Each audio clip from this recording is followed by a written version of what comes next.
This edition of MacVoices is brought to you by Squarespace. Everything you need to create an exceptional website. Get your free trial and 10% off your new website at squarespace.com/MacVoices and use the discount code CHALK. Welcome to Mac Notables on MacVoices. This is the talk of the Mac community. I'm Chuck Joyner, and for the first time in 2014, Mr. Ted Landau. Ted, it's great to see you. Good to see you, Chuck. Good to see you back from CES in more or less one piece. More or less one piece, yeah. I saw the doctor yesterday and, got a few drugs to help me over CES. I'm still not convinced I actually got it there, but you never know. Those anti-CES drugs, they're very popular this time of year. Yeah, I went in and they, the first thing they ask you is, are you anywhere that you might have been exposed to the flu? It's like, not really, CES, 150,000 people, probably nothing. And none of which could have had the flu, I'm sure. No, and they took three steps back and said, please, okay, we'll see what we can do for you. Well, you're sounding okay, so you must be on the mend a little bit. So yeah, it's, put me down for a little while and slowed production down as we record this. I'm in the process of releasing a lot of the interviews that I did there, but it was a good time. But I still, sorry to beat the drum, folks, but I'm still looking forward to Macworld iWorld. That's still where you really want to go. Yes, and I will be there. Actually, I will be giving my last talk there. We can talk more about that some other time maybe, but I've decided to more or less retire from public speaking, or at least Macworld speaking, so that's something coming up. We will talk about that, and I will be rallying the troops to challenge your decision, perhaps. But anyway, so did you have a good New Year celebration? Yeah, it was very pleasant. We hung around here, which I like to do, and we had friends over a lot. We saw a lot of movies. I think I saw, this is the time, I'm kind of a movie nut, and this is the time of year where the studios pack all of their Oscar bait movies for the year. And so if you want to see the movies that are going to be nominated for Oscars, you have to see like 7 movies in the course of a week or two, which is what we managed to do. So, and a lot of them were very good. I think overall, if you just judge by the best movies of the year as opposed to looking at all the movies that were released this year, it was a very good year. Anything in particular that struck your fancy? Well, there were several. I liked American Hustle a lot. I thought it had the best acting ensemble of any movie. If almost everyone in that movie could deserve an Academy Award nomination, and a couple of them are likely to get it. And my favorite movie, oddly, and it's not just because of my technological geekiness, because this was true for my wife too. Both of our favorite movie of the year was Her, the Spike Jonze movie about the guy that falls in love with his computer operating system in a not too distant future Los Angeles. I heard about this. I'm sad to say that I'm not that much of a moviegoer, not nearly as much as I wish I could be. But I heard that this got a lot of positive reviews, I guess, from the geek crowd as well as from the general audience kind of crowd. Yeah, and also my wife, in the last couple of years, has very much gotten into mindfulness, a popular thing now, and Buddhist philosophy, and she particularly liked the movie, among other reasons, because there's a Buddhist sort of turn to the movie, where it talks about the things like the lack of permanence of anything and who you are today versus who you were yesterday, and how things never stay the same. And I thought it was a very thoughtful look at the relationship between ourselves and technology, and a look at the possibilities for what an operating system could be. I think it isn't that far away, really, before an operating system could approximate something like we saw in that movie. I think it's a bit farther than we're going to see soon, but certainly it's going in that direction already with Siri. I mean, the jokes about comparing the operating system to Siri are not altogether far-fetched, and it was an interesting look at the way in which we disconnect ourselves from each other through the use of technology, and ultimately in a strange sort of way about how this technology in this particular case was used to get this star, Joaquin Phoenix, the character that he plays, get this person out of his box. He was a person who was very isolated, had broken up, I guess divorced from his wife, and yeah, I think it was his wife, not a girlfriend, but in any case, broken up his relationship and was very much secluded. And his involvement with his operating system gets him out. He winds up going on a double date, for instance, on a sailboat, and something he would have never done without the encouragement of the operating system. One of the sort of mild, I guess, jokes, I don't know if joke is the right word, but one of the sort of mild things that goes through the movie is how accepted this is. It reminded me a little bit of the movie Lars and the Real Girl, where this man has a relationship with an inflatable doll, not a sexual relationship, but a relationship, and the community, and he's a little bit mentally unstable, and the community, the community accepts it. They just run with it, and rather than making ridiculing him for such an obvious, ridiculous behavior, they sort of just say, "Okay, let's roll with it and pretend that this really is a relationship." Well, in her, there's a bit of that same thing where there's one point where he says, "I have a new girlfriend or a new relationship in my life. She's an operating system," and people sort of go, "Oh, that's nice," as if that would just be something you would expect people to do in this near future reality. And who knows, maybe it will be. Yeah, a lot of deep things there in that, and I'm really intrigued by your description of it, because from everything I heard, it was, and admittedly, again, it's not like I researched this, but I heard a lot of fluffier, kind of borderline chick flick kind of movie reviews or comments. No. I mean, it's not certainly it's not a comedy. You might imagine it being some sort of silly comedy that you could imagine, Julia Roberts being in or something like that. And it's not that way at all. There are some funny scenes in it, but it's far more serious. It's a little bit slow. I think some people will find it slow, especially if you're in the mood for seeing X-Men. This is not going to be the alternative that you're going to want to go to. And it's admittedly a bit long. Also, I think they could have easily cut a half hour out of the movie and probably made it a better movie. But I forgave it those things because I found it so intriguing. I was never really bored. And I found the whole premise to be really creative and intriguing. I know it's not going to win Best Picture or anything like that, but it did win at the Golden Globes Best Original Screenplay, and that's the award that I'm most hopeful that it can actually pull off at the Academy Awards too, because I really think it deserves it. Good. We may have to do a new segment here. Is Ted Landau's movie reviews? Oh, yeah, there you go. Yeah. Mm-hmm. I'm not sure, but you did mention X-Men, so when that comes out, maybe we'll get your impression. That's right. I do see those as well. Good. I'm glad to hear it. Without Naomi, generally. I'm not surprised at that at all. Ted, I wanted to go back to CES for a minute. I know when in pre-show we talked, and you really didn't pay that much attention to the announcements, and there weren't really a lot of announcements from a Mac standpoint or an Apple standpoint. Some trends, though, I observed I thought were very interesting. Probably the biggest thing was what a lot of people would term the Internet of Things, that everything is becoming connected via Wi-Fi, via Bluetooth to your iPhone, to your Wi-Fi network or whatever. I saw several locks for your home that can be remote controlled or keyed to your touch, or all sorts of convenient little things.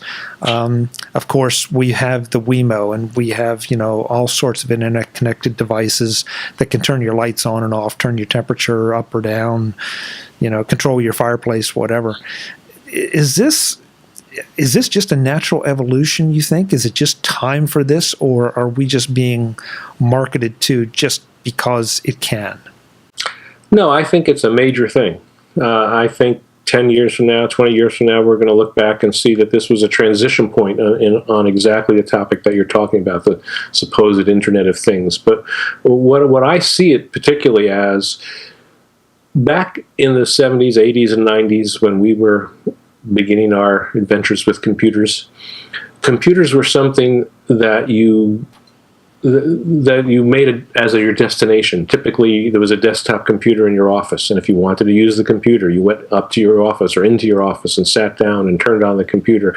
And when you were done, you got up and you walked away, and that was it for your computer experience. And people could complain about how much time you spent at the computer. Oh, you're at the computer all the time, or someone could spend very little time. But basically, it was that specific destination, and it was clear that you were using a computer. You were typing on a keyboard. You were working with a mouse, staring at a screen. It was a computer. The big change that I see that's happening now is that all that is being blown to hell.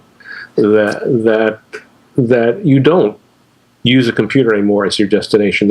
First of all, the computer is certainly with you almost all the time now with mobile devices. You have an iPhone in your pocket that has more computing power than the fanciest Mac did 20 years ago. You have Wi-Fi connectivity and LTE connectivity, cellular connectivity makes it so that you're always on the internet, just wherever you are, at least if you have a decent signal strength. And more, as you're saying about CNET, there are a multitude of devices that are connected to the internet. Your car is connected to the internet. Your thermostat is connected to the internet. More and more things are being connected to the internet, and they don't look like computers. There's no keyboard. There's no screen. There's no need to go to an office to sit down and work with it. It's just there, and increasingly you're able to interact with them by voice commands. You just talk to them. And so I think there's this evolution where people who are like 1 year old now, when they grow up, they're going to have an entirely different attitude about what computers are, if they even use the word computers anymore, than we did growing up. It'll just be this ongoing experience where wherever you are, you'll be able to just say things, and things will happen. Unlock my door, turn on my TV, adjust the temperature. And it will just happen because everything around you will be connected in a way to some larger computer system, and largely by voice, and maybe by some other ways they'll be able to connect with it. So I think that we're on the verge of seeing something like that happen. It really did intrigue me, because I looked at a lot of these devices and thought, that would be nice. Now, believe me, there were plenty of devices there that you think, okay, yes, it can do it, but do I really need that? Does it really solve a problem for me? But there were plenty of other devices that's like, yeah, that would be really convenient. To take it back probably 10, 15, 20 years, a garage door opener. I mean, that's very low tech, and that's hardly in the same ballpark. At the same time, you look at it and you think, that solves a problem for me. Yeah. And a lot of these things would solve problems for me. They're not huge problems. They, probably on a scale of 1 to 10, they'd be a 0.5, but they're still a 0.5, and I wouldn't mind doing without them. Mm-hmm. So, I agree with you. I mean, there's always going to be a lot of, I was going to say garbage for the things that are really worth it, but that's true all the time. Whenever new technology comes out, I mean, I'm sure you can think back to going to Macworld Expo where some major new development came out. I don't know what it was, DVDs or USB ports or something. USB ports probably isn't a good example, but in any case, where some change in technology seemed to revolutionize everything. And one of the things that happens is that 100 companies jump on the bandwagon. And say, we have this variation of it, that variation, and you look at it and you say, well, I don't know, I don't need my iPhone case to also be a beer opener. It's not, if I want to open a can of beer, I can do that without having to grab my iPhone case. And here's someone objecting to that philosophy. And so, in the same way, there'll be a lot of things that are going to purport to be part of the Internet of Things that you're going to look at and say, I can flush my toilet by walking in the bathroom. I don't need to have it flushing in advance of me getting there, or anything like that. So, a lot of things will fall by the wayside, but in the end, there'll be a collection of things that will prove to be useful, and that list will continue to expand. It's funny you bring up iPhone cases. As an aside, I promised myself this year, no iPhone case coverage, period, when I went in. I ended up covering 3 iPhone cases. First of all, there was an update to my favorite case from Zero Chroma, which I felt like I had to, because that's something that I really like. But there was, as points of interest, there was an iPhone case that had a built-in charger, so that literally all you have are plugs that fold out of the back, and you plug it in. And I thought that was a nice innovation, because no cables, no nothing. Just plug your case in along with your phone, and also a case with the stun gun built in, which you just had to cover. I mean, there's just no way you could avoid that. It was just interesting for those people that really need it. Yeah. So I don't know, but it's annoying when you walk around and say, okay, here's one with a leopard print, and here's one with a football team logo, and it's like, God, just please don't take up the space or the mind share. But then there are people out there doing some interesting things, and they're still adding value to a case. Figure it out. Ted, another thing, and I'm going to delve into that very hot topic now of wearable tech. Because there was wearable tech everywhere. Most of the tech I wouldn't wear because I'm not sure, again, that it solves a problem for me or enhances my life or whatever. And I'm kind of eliminating the athletic stuff because that's going to be useful for a certain faction of people who wanted to live this quantified lifestyle and see how many steps they took today and all that. And that's a matter of choice. But looking more at the watches and those devices, there was jewelry that measured, I think, how much radiation you'd been exposed to with the sun, and then there were a plethora of smartwatches or things that call themselves smartwatches. Really, only one of which I would consider because it didn't look terribly geeky. And that's something that I'm wondering if the tech space needs to improve a little bit, or if maybe we're going to have to adjust our thinking. Which way is it going to go? Is style, and I'm certainly not a high style kind of guy, but I don't want something that screams geek, when I'm wearing a suit at the office. Well, no more than I already do. So where do you fall in the wearable stuff? Well, I think style matters a lot, actually. And first of all, I've looked at the Pebble watch a couple of times, and I could never wear that. I find it to be really crude looking. And it's not only non-stylish, it looks like it's cheaply put together the way it's constructed. May or may not be, but that's the impression it gives me when I look at it. But I think style matters a lot. I think Apple has certainly acknowledged that over the years, where from when they first introduced the iMac in several colors, down to the way things are today. Whether your iPhone has a gold, silver, gray finish, what case you put on it. People want to customize and accessorize their devices in all sorts of ways, and how it looks makes a statement for those people. So yeah, I wouldn't discount that as being trivial. And I think ultimately things that look nice will do better, assuming that they have somewhat equal functionality. I haven't seen anything compelling so far. There's nothing that's making me think about getting a watch, and I would like a watch actually. I used to wear a watch all the time, and then about a year or so ago, my watch stopped working, and I decided to go watchless, as it were, and just depend upon my iPhone, pulling it out of my pocket when I needed to check what time it was.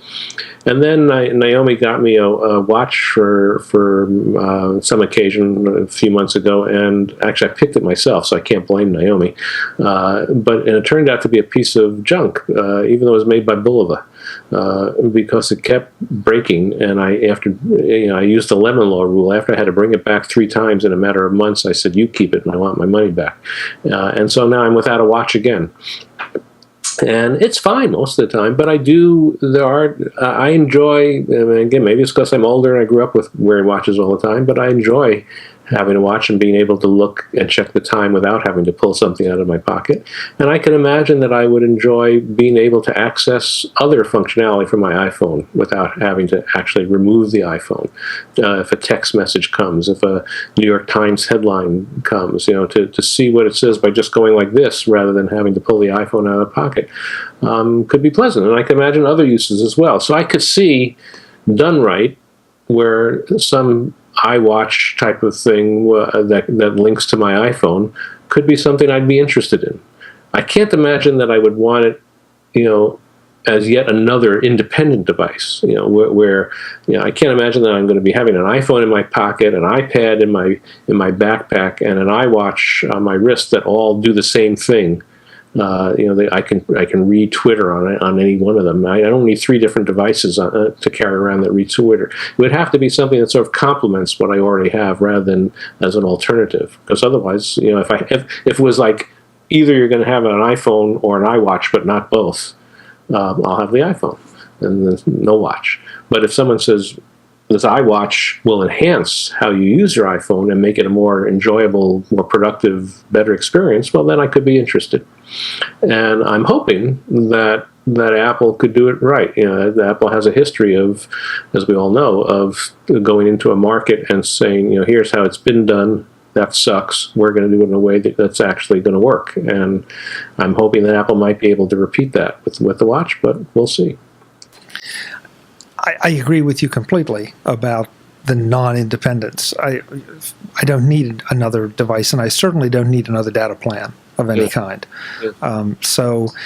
And everything that I saw, again, with the exception of one or two that were to various degrees baked, they just feel like they're tacking stuff on or rushing to get something to market. And the Samsung Galaxy is, I think a huge example of that. They may have been theoretically first, but by no means are they best or even, I think, useful or anything I want to. I mean, the thing looks like, I won't be able to get my arm off the desk. Mm-hmm. And I have no desire, like you say, to put it on. The Pebble, you may want to relook at the Pebble because they introduced a steel case Pebble this time, so that definitely got rid of that plasticky look. Mm-hmm. But yeah, there's nothing out there that's except one that I want to go check out before I do any recommendations. But there was one that kind of caught my attention, so we'll see. Well, and of course, as a diehard Apple fanatic or whatever, I will be reluctant to get any watch that doesn't work with my iPhone. Because, and so, I mean, not everybody's going to be in that boat. There will be lots of people that don't feel that way. But for me, it almost has to be an Apple device before I want to look at it. Because if it doesn't sync up with my iPhone in some way, then it's not going to make it for me. Do you think Apple is working, and this is pure speculation, folks, no rumors, just speculation, but this could be one of the great misdirections of all time if Apple isn't going in this direction, because they really have, somehow they have manipulated this and steered it so that they're having a lot of people waste a lot of resources going in one direction. Well, my feeling is you have to distinguish between what Apple is working on versus what Apple actually will release. I think there's zero doubt in my mind that Apple is working on a watch of some kind or some other type of wearable technology, or maybe a watch plus some other type of wearable technology. Who knows? All the signs point to it. The people that they hire, the rumors that you hear, the production prototypes that you read about, and so on. You'd have to believe that dozens of rumors are completely off base for you not to believe this. But, and there's a big but, that doesn't mean they're ever going to release it. I could imagine in some universe where Apple spends 3 years trying to come up with something that they think is a viable product, and then finally deciding it doesn't work. This is not a good idea. This sucks. And then they never release it. Now, I don't think that's likely in the sense that I think there does seem to be a direction for this market. If to the extent that what Samsung does begins to get traction and people begin to look at it and it becomes a popular device, I think it will be increasing pressure on Apple to do something in that market rather than cede it to some other company, rather than cede an important market to some other company. And if Samsung can be successful, then I would assume Apple could be equally successful, at least, if not more. But maybe the whole thing is a dead end. Maybe it'll be the 8-track player of 2014, something that never really becomes a big success. Who knows? I don't know. Folks, I feel obligated at this point to mention that this is one of those discussions where we sort of look at a lot of tech through an Apple lens. It's not just directly Apple related. So work with us, because I think it's important for you to know about some of this stuff. And the thing I wanted also to get into, Ted, and you mentioned it on a break, that you just got a new car, and that sort of figures into, or Naomi got a new car, and that sort of figures into the tech discussion. So tell us about that, and tell us, did you decide to get rid of the Bentley or the Rolls? Well, we got rid of both of them because we couldn't. To get the new car, we had to do it. No. Okay. Naomi's actually was driving a 1999 Toyota Camry, so it was a 15-year-old car. So I don't feel like we're being extravagant by finally getting rid of it. And you're okay there, huh? Fine. And so yes, and we got a Nissan Leaf. It was Naomi's decision. I was a little hesitant.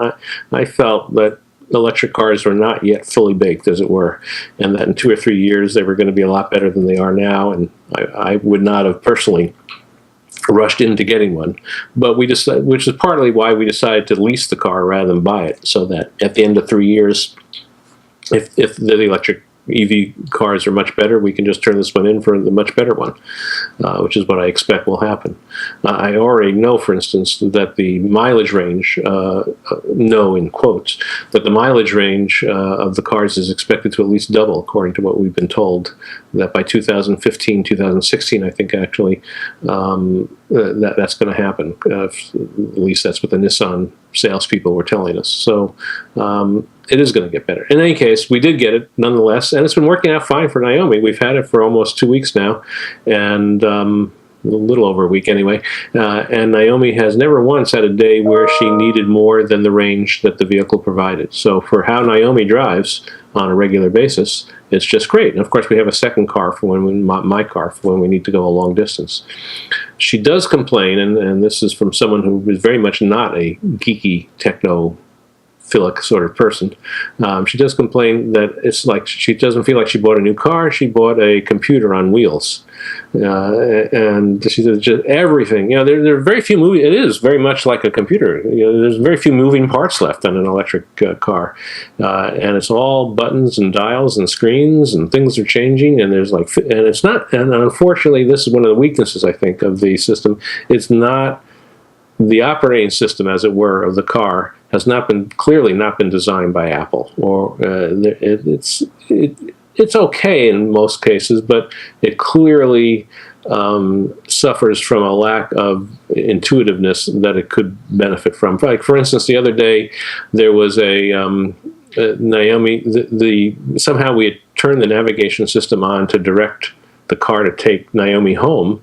I wasn't in the car at the time, and it was giving Naomi directions as to what to do next to get home, even though she didn't want it to, and she was trying to listen to something on her iPhone. And so she calls me up and she says, how do I stop it from giving direction? I said, well, you just cancel. I said, well, how do I cancel? Well, it turns out I still don't know. We got home, and I looked to see where's the cancel button to cancel a route if you don't want to listen to it anymore. There wasn't. We couldn't. I spent like 15 minutes. I haven't looked in the manual yet, which is the next thing I ought to do. But I spent 15 minutes exploring every setting and menu that I could find, and nowhere could I find anything that said cancel. Another thing like that is when you're playing something from your iPhone, there's no pause button. If you're listening to some song and a policeman knocks on your window and says, "Roll down the window, I want to talk to you," or whatever, you can't pause the song. You have to turn off the audio system. That's the only way you can pause the music. There's no pause, no stop. You can go into Best Buy and get any sort of off-the-shelf radio that you shove into an older car, and it has pause and stop. It's not an unusual function. I can't believe they left those functions off. So, there are things like that are irritating about the operating system. But overall, it's been fun, and Naomi's liking it now. She's beginning to get used to it. This edition of MacVoices is brought to you by Squarespace, the all-in-one platform that makes it fast and easy to create your own professional website or online portfolio. For a free trial and 10% off your first purchase, go to squarespace.com and use the discount code CHUCK. If you're in the market for a new website, you're looking around trying to figure out who will give you the best value, how you can cut costs, and how quickly you can get your new site up and online. There are a number of great hosting companies out there and a whole lot of not-so-great options. The good ones and the bad ones often offer one-click installs of some popular blogging software, commerce software, calendar software, and more. The trouble is that those hosts only offer very limited, if any, support for all that software they brag about. They're in the business of running servers, not software support, and certainly not supporting your website. When something goes wrong, they point you to somewhere else and someone else, and good luck with getting the help you need. Squarespace is different. If you're a Mac user, and you are a Mac user, right, then you understand the benefits of having one company make the hardware and the software. In Squarespace's case, they operate and maintain the hardware that is appropriate for their software and have their own custom software running on it, so they know what's working, what's not, and how to fix problems when they arise. When you contact Squarespace support, you're connecting with a crack team of professionals who have won industry awards for their service. They will get back to you quickly, often within an hour or less, to help resolve any issues you have. And they won't abandon you with a shoulder shrug. They stick with you until the issue is resolved. And that makes a huge difference, because your site is special. Whether it's just publishing your thoughts or selling your stuff, it needs to be up and online. And it will stay online no matter how much traffic your sudden fame drives to it. Squarespace has a secret sauce that allocates more resources to your site when it needs it, so you won't miss those opportunities that come your way. The odds are that you won't ever need to contact Squarespace, because their system and their hardware are so reliable and so user-friendly. But if you have a question or a crisis, they will be there. Count on it. To find out why you won't need to contact Squarespace support, I want you to sign up for a 14-day free trial and build the site that you've been putting off. Find out just how easy and powerful Squarespace is. And when you've confirmed that, use the special code CHUCK to take 10% off your first purchase. That's CHUCK to get 10% off your new Squarespace site. Squarespace, everything you need to create an exceptional website. Thanks to Squarespace for sponsoring this edition of MacVoices.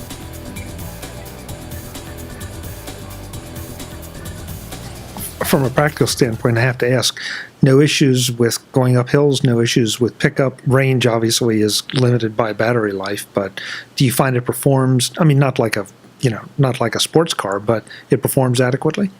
It actually performs better than you would think. Going up hills, it will go up hills better than most four-cylinder cars, not sport cars, but if you get a cheap four-cylinder car as an alternative, this will probably outperform it. It has to do, and here my knowledge of automotive engineering is minimal, but I've been told it has to do with the torque involved in how an electric engine works, and it actually can pull the car up a hill better than most, like I said, most at least of the weaker end of four-cylinder engines would do. Interesting. But the description you gave of I would assume the dash panel, navigation, that depending on who designs it, that can be a little shaky. And they've all gone to electronic dash panels. Mm-hmm. As now, I realize I'm talking to Ted Landau. So, but for the average person, is it too much information? Did the engineers just go a little crazy and it looks like the bridge of the Enterprise, or is it just the way the dash panels have gone now? Oh, well, I don't think it's quite either. Yes, it's certainly true that any new car you get is going to be like this. It's not just because this is an EV. I have a hybrid Ford Fusion is my car, and it's just as much electronic display as hers is. I think there's a bit more because everything is EV. So there's a whole subset of controls that are designed to helping you locate where the nearest charging station is and stuff like that. So there's a number of things that come into play that don't come into play with a gas-powered engine. But it's not all that substantially different. I just think they just didn't do the best job of it. There's a menu button and on the side of the screen, not on the screen itself, but a physical button on the side of the screen. Is one that says menu and another that says status, and another that says map.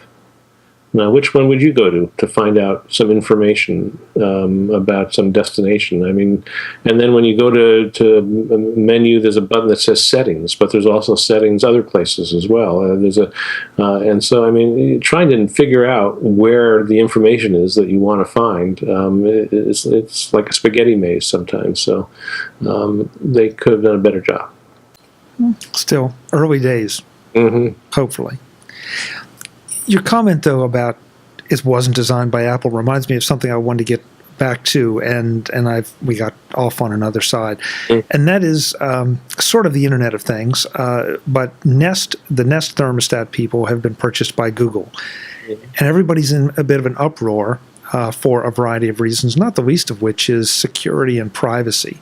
Mm. That now all of a sudden, all these people who thought that the Nest thermostat was such a wonderful thing realize that they have an always-on sensor or bank of sensors of some kind in their home. And they're a little worried about how Google will handle that information, whatever information the Nest can gather. Mm. You think that's a real concern?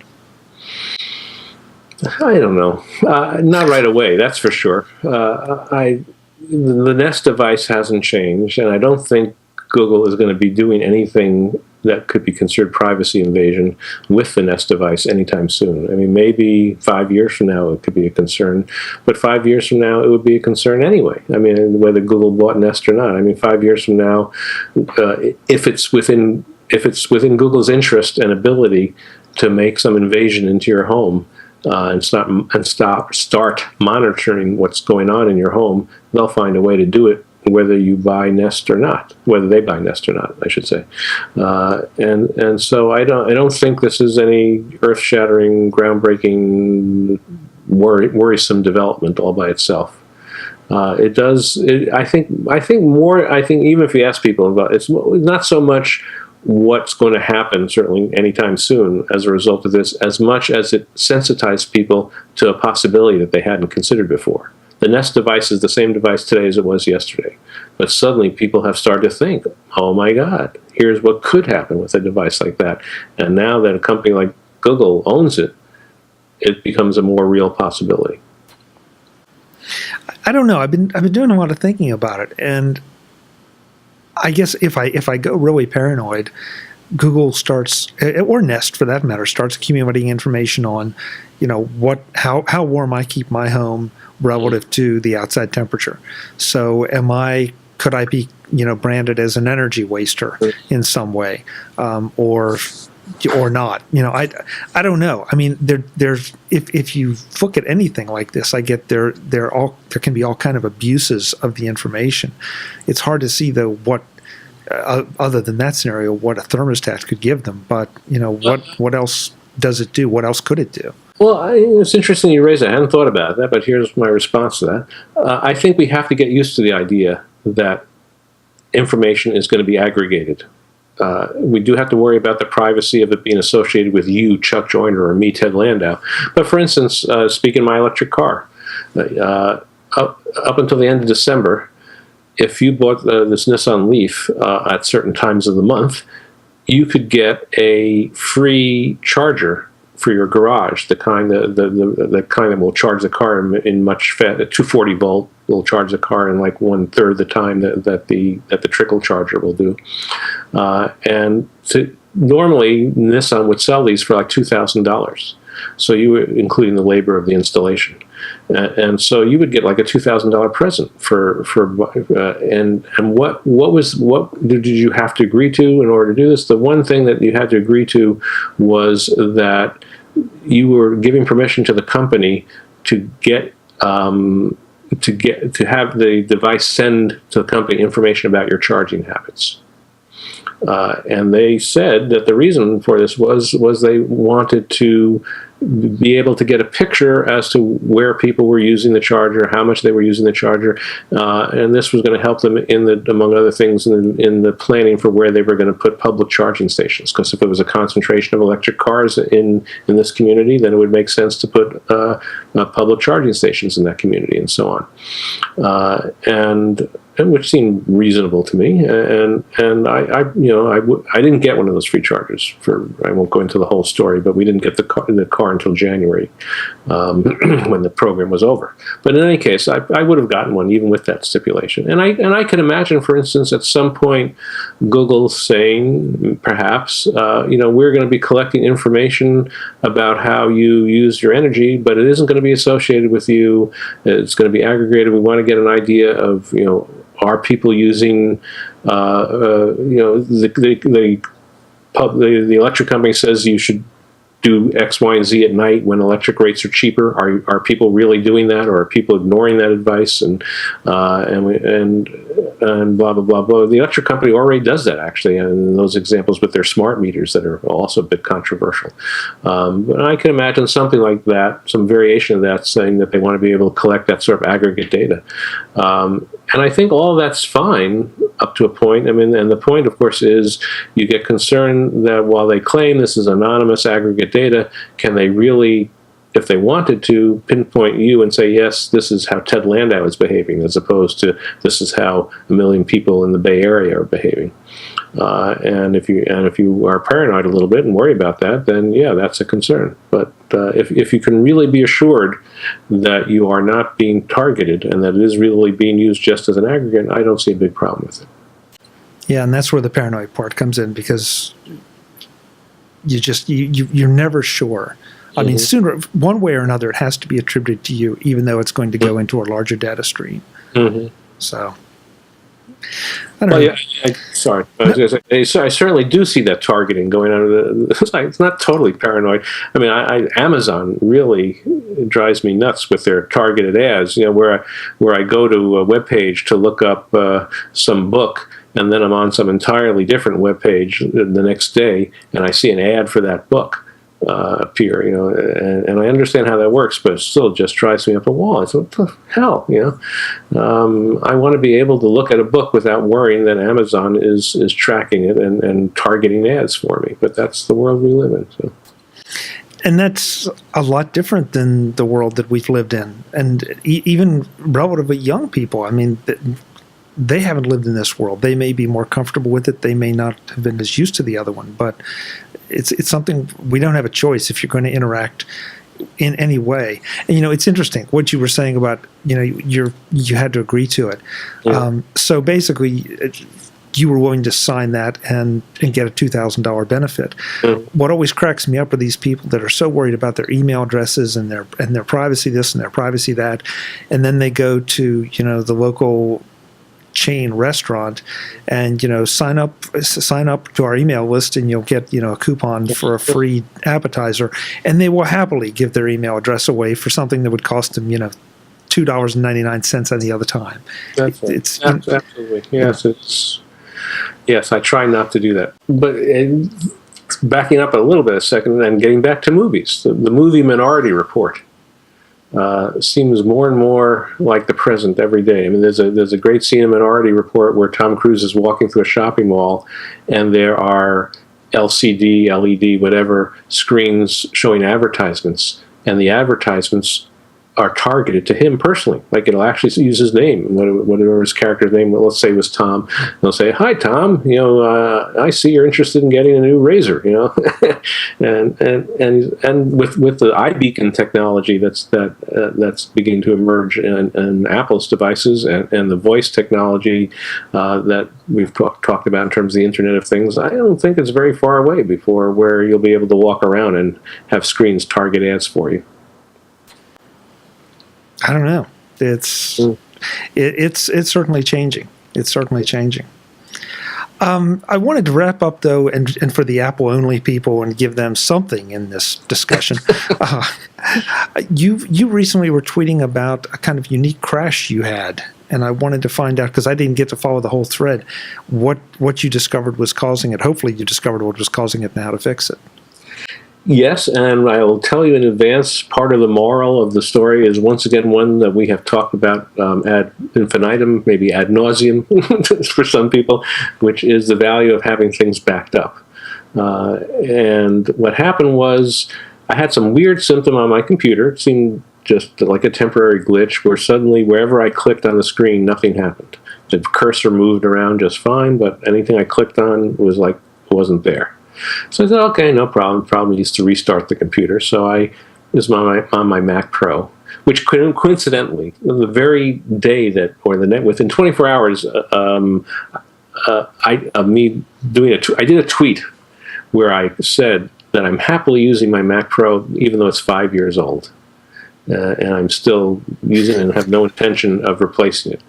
And within 24 hours, this happened. I'm going, oh my God. The machines are getting smarter, Ted. That's right. Talk about monitoring what you're doing. We'll show you. Apple interviews. What? Ted Landau has a 5-year-old Mac that he hasn't replaced? We'll take care of that. So yes, I was a little bit paranoid there about that. But in any case, so I restarted the computer, and then started up just fine. Screen lit up. The gray Apple logo appeared on the screen, and then boom, it went black, and it powered off. Literally, it wasn't just a black screen while it's trying to continue to start up. It actually powered off as if I pulled the plug.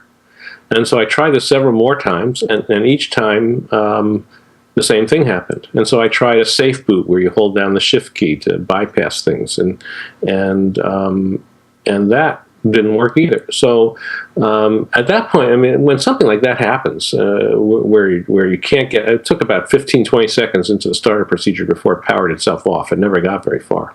Certainly didn't get to see the desktop or anything like that. At that point, my first thought is, this is some sort of hardware problem. There's a problem with the power supply that isn't, the power supply isn't working anymore, or this, I'm looking at needing some sort of major hardware repair.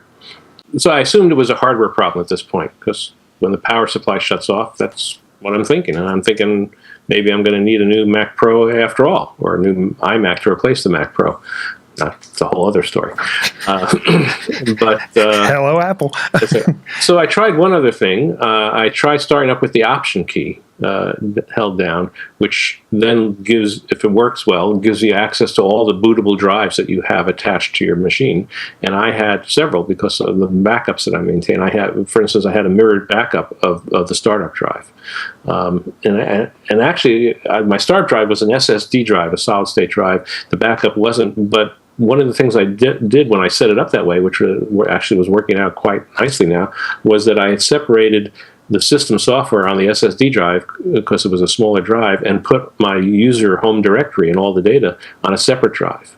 And at that point, I was feeling pretty good about that decision, because if it turned out that the startup drive was toast, it wasn't going to affect my data at all. Even though I also had the data backed up, this was even better. Anyway, so I held down the Option key, and sure enough, that worked. I got a list of all my bootable drives, including the one that failed.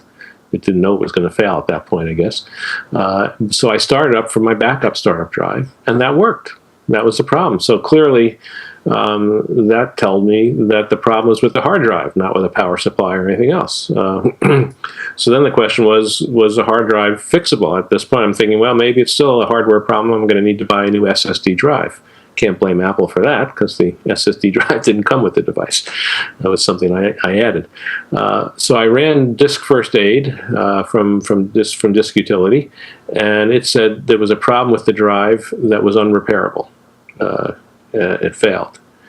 And I said, okay, that's not looking good. And at that point, as a last-ditch effort, I got out my I didn't get out. It was on the hard drive. I launched Disk Warrior from Alsoft, a product that doesn't seem to get updated very often, and I half suspected maybe isn't even current with the latest operating system software anymore. But I gave it a try, and it said it found problems and said it was going to rebuild the directory if I wanted to do it, and I said, go ahead, do it. And I rebuilt it. It rebuilt the directory, and after that, everything worked fine. That was all it needed to do to run, and it's been running fine ever since. And so the value of having a backup and Disk Warrior essentially made what could have been a major headache into a minor problem. You're right. When you started that story, Ted, we talk about it ad nauseum, but backups, and there are a few key drive utilities. I know I had, not your experience, but I had something similar where a machine was not performing. In fact, actually, it's the machine we're recording on was not behaving itself. And Disk Utility kept saying it couldn't, there was a problem, but it couldn't be repaired. Mm-hmm. So in my case, my first line of defense is ProSoft's Drive Genius. Mm-hmm. And I, had to boot from an external hard drive and jump through the unfortunate hoops of, entering the serial number and all that. But ran it, and it said it repaired the drive, and everything went back to Disk Utility. It said the drive was fine. Mm-hmm. Haven't had a problem since. So folks, invest in a couple of drive utilities and do it now before you have to have them.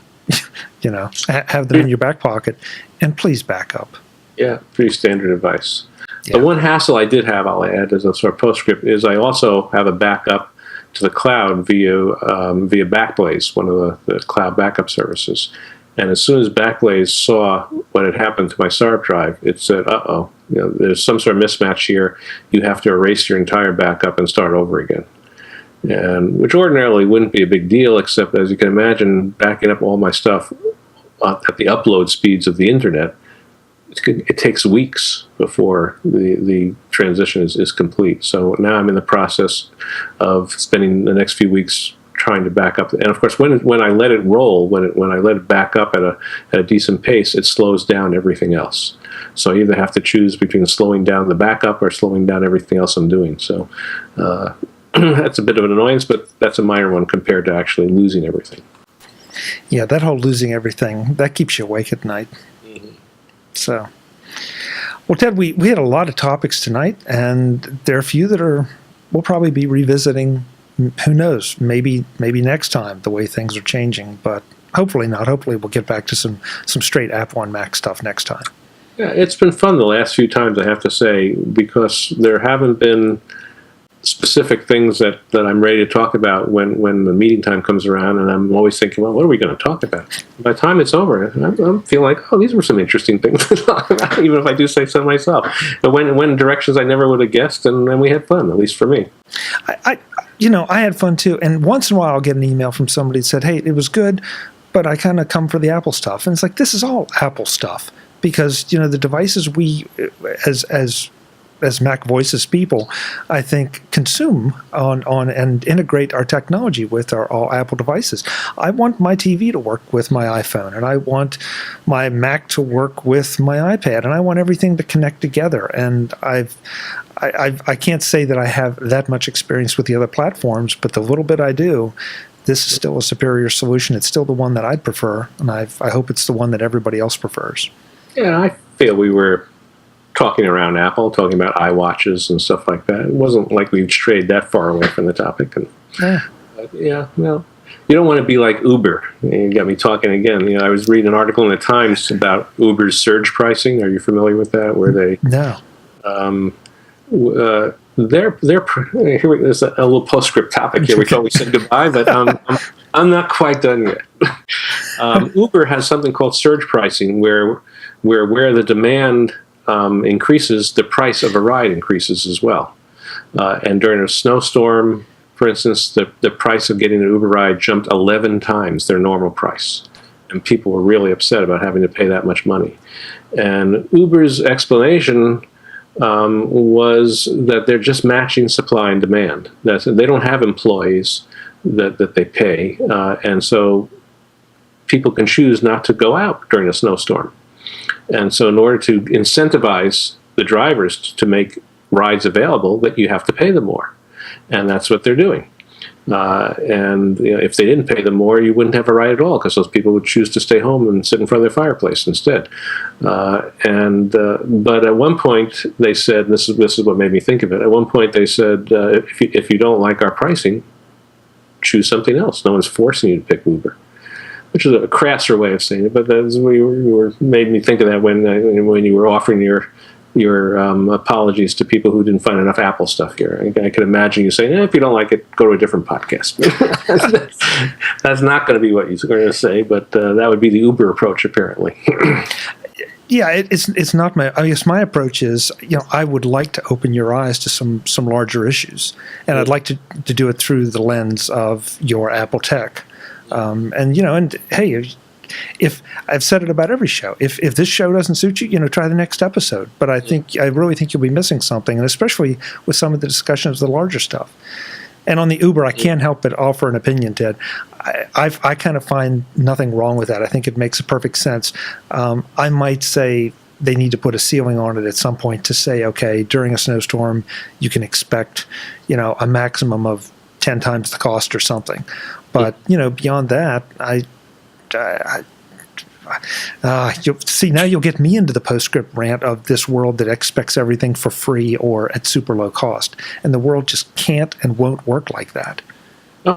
I actually agree with you on this particular. I think, and I agree with you about the ceiling too. I think it would be nice to know. You don't want to be caught in a snowstorm and pull out your iPhone and see that to ride a mile down the road is going to cost you $10,000. That at some point there needs to be a limit. But on the other hand, if there are enough people who are willing to pay $10,000 to do it, then maybe there doesn't have to be a limit. I think at some point, this is where capitalism hopefully works well, and if they charge prices that drive people away, then they will see the need to lower the prices. Yeah, I agree. I think there has to be that balance between capitalism, good business practice, and service to the customer. Yeah, you don't want to have a short-term profit at the expense of losing your customers long-term. That's the worry, and hopefully for Uber they'll work that out. Next time when we get together, Ted and I will be doing our business seminar That's on application and service pricing. 10 ways you can strike it rich, starting with the Nigerian lottery winnings that are owed to you if you just contact the right person. Wait a minute, the Nigerian ambassador's on the phone. I better take it. Hey, Ted, it's great to see you. We're gonna do a lot more of this in 2014. It's always a blast. I'm looking forward to it. Folks, I'm Chuck Joyner. He's Ted Landau. We'll be back with a whole lot more soon to make you think. This is Mac Notables on Mac Voices. Thanks for watching.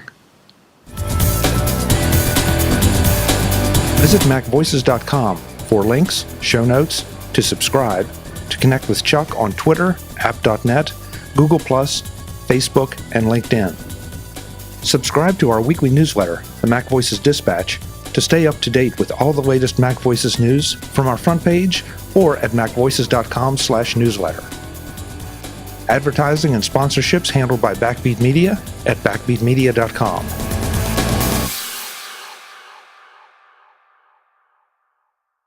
I'm noticing the stripes across my face here from my Venetian blinds. Does that look bothersome? Well, it looks a little like you're in prison. Other than that, Let's see.